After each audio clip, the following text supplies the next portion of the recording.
So, while we were in Broome, we went to check out a crocodile park that had a bunch of crocodiles. We got to hold some babies and look at some adults and watch them feed. So now I'm gonna go show you some of the videos that we took. I hope you like and subscribe and enjoy the video. From like a marine reptile to someone living in mostly fresh water, and that means of course that level of aggression and territorial nature has been suppressed as well, and you guys can see that in a minute.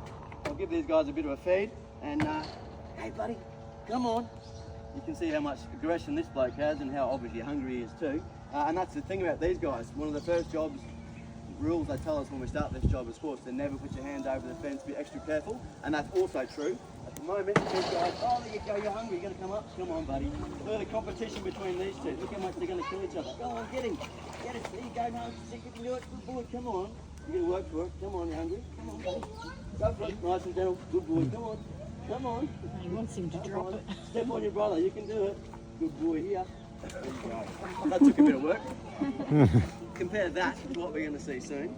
Again, that level of aggression and territorial nature is just absolutely. I mean, these guys still have the instinct to hunt, and once there's food, they still act on it.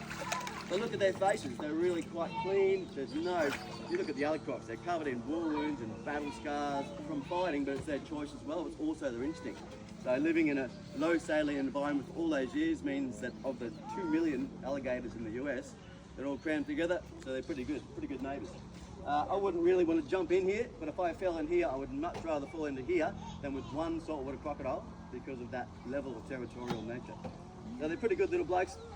These larger ones are males, of course, for about 4.5 metres is what you can expect. Otherwise, the smaller ones are females. We've got a little female here. So just like the Indo-Pacific estuarine crocodile, or the salty, they're going to grow to be about 3 metres long for the females. So, you know, they still can get a decent size out of them. But again, that level of aggression. Come on, buddy, you're going to work for it. You're going to do it. Come on. They're not even fighting each other. They just want the chicken. Not even the person holding that chicken. Anyway, guys, we'll leave these little guys here. We're going to go for a bit of a walk through. Obviously, he's a lot faster than he is at the moment, and he's up the back in that big pond. So, one of the good things about Star is that he's really reliable and really consistent when it comes to his activity. So hopefully, if he's interested, come over the top of that bank. He's going to drop under the water and really quite silently come all the way under the water, right to the edge of that water. And I think he's about 600 kilograms. You won't even see that water with it. So that's one of the incredible things about these animals, and it's why that you could be in knee-deep water and this bloke can come right up and grab you on the ankles and you wouldn't even know. Oh, sweetheart. But we can get her a little bit of chicken here. She's obviously pretty hungry at the moment. Down there. Down there. Down there. Over here. There you go, sweetheart. Good. There you go. She's actually blind in her her left eye as well, so that's sometimes harder for her to see what's going on. But of course, this side she's got heaps of vision. You can see what's going on that side. So of course, our big boy Start up the back there. If he's going to be active today, he may not be even hungry at all, but we're always going to try this. And of course, that just represents something in his environment he doesn't like. This is his yard. He's a guard dog. Any intruders, basically, is something he wants to come out and instinctually protect his environment and his girlfriend as well. So we'll get this guy over, see if we can get him over, come over and say good day. Come on, boy, come on. So that's something he responds to that, to the movement. And again, if somebody wants to jump that fence and just kind of get him over a bit, that'd be great. Come on, buddy, come on. Come on. Come on, buddy. Oh, there's that big old head of yours. Come on. He's a beast, this guy. And again, he's a bit slow today. So he'll come over the top of that. He knows this is food, but also, again, he's just being territorial. Come on, buddy. Come on. There you go. So just like clockwork, he's going to come under that water, hopefully nice and gently and slowly. Come on, buddy. You're very slow today. Come on, buddy. Come on. Come on. And this is the ambush technique. He's been doing this for 200 million years. You just saw how big he is, and there's not really a ripple at the moment. So, you know, you're standing in knee-deep water, which is great. Might be trying to have a bit of a swim, and then a crop. So this is the whole thing. We're aware of this animal because we saw him coming, but if you're anything other than a human being or something that's a bit more sensitive, goes flat without a problem. All the air comes all the way down into the back of his lungs here. Also, he's got a little flap in the back of his throat down here. It's a palatal valve. It's made of cartilage like our noses. So he shuts that underwater as well. Also shuts that nose. So underwater, of course, no water can enter the esophagus. Otherwise, he potentially could drown underwater. So when he's got you by the leg or by the arm, he can't swallow you underwater, which is kind of cool for us, isn't it? Which means you might spit you back out and you've got half a chance. But that being said, he's got this rock hard head, of course, and that's not going to hurt him at all. I wouldn't do it if it did. All the way down, of course, you can see these beautiful eyes, and just behind the eyes is this lovely ear. So here's that little ear flap as well. He can open and close the ear flap and seal it underwater. Means, of course, he can smell you, see you and hear you really, really well. Just those 3 points under the water. This entire body is completely hidden, and that's what's terrifying too. He's an amazing beast, and they've just really, really dialed in what they've done for these 200 million years. Really tough all the way down his back. That doesn't hurt him. You can shoot these guys in the back with a rifle, it'll bounce off. It's on the wrong angle. All this is, we call these things scutes or osteoderms.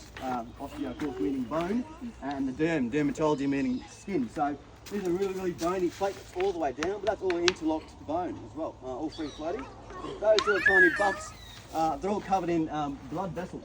So that's really cool for him being a cold-blooded or ectothermic animal. He needs the outside to regulate his temperature. So early in the morning, it's really cold for this bloke. He doesn't have much energy at all to do a lot. Same with today a little bit. So what he does is he uses the buoyancy in his body. At night he stays in the water where it's going to be a lot warmer. Early in the morning his buoyancy is out of the water doing its thing before the wet season. Obviously if those big rains come, they're going to drown the eggs, and that's pretty bad news for these dudes. So it's a bit different to the big salties, who then in the middle of the wet season they'll build a big mound on top of the ground and they deposit their eggs in there. So a bit of a difference like that, but they're quite, like I said, skittish, and it doesn't take much for the lady to be scared away from those babies. They sit on the nest out of instinct, but if a feral pig or a dingo or something comes along to disturb her, she might run away and never come back. So there's an issue, I guess, with that compared to the big salties.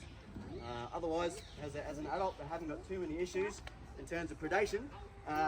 The only problem would be those little cane toads. I'm not sure if you guys are familiar with a cane toad. This guy likes to that.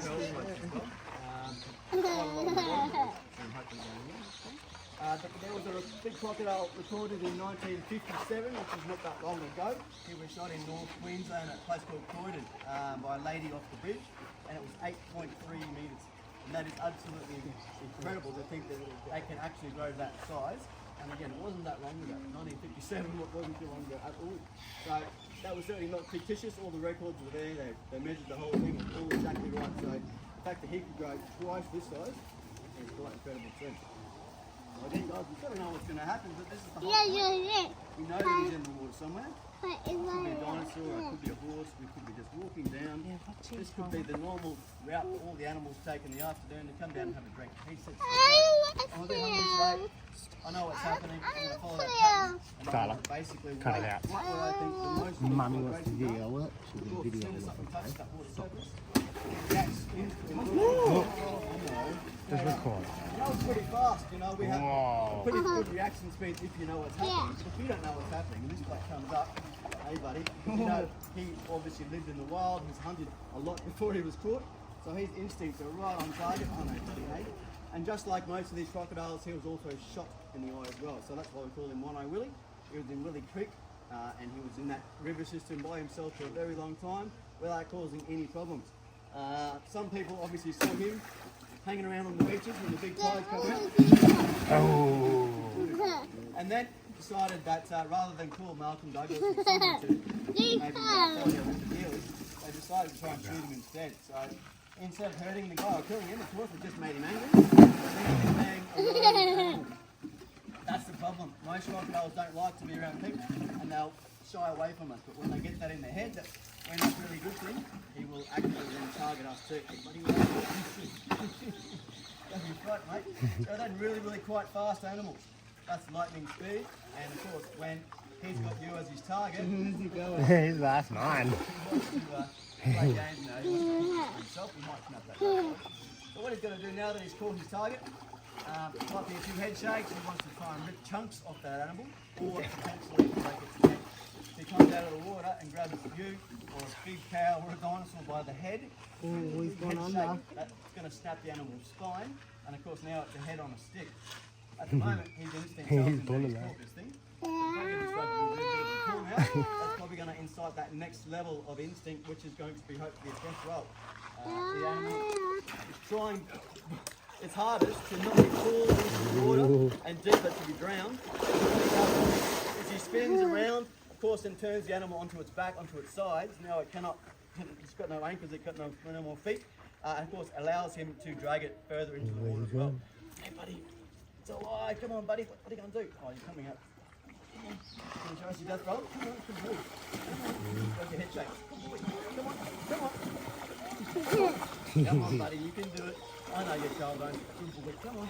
So it's quite terrifying, guys. I'm in awe of these animals. And the fact that he does what he does without really thinking about it, it's quite terrifying too. So, you know, to dispel a few myths, you know, saltwater crocodiles can live in fresh all they want, and that's the same with those little freshies too. So don't think just because you're in freshwater, it's going to be safe in this place, because they often like to spend time in those freshwater systems, all the way up into the rivers as well. Come on, good boy, come on, come on.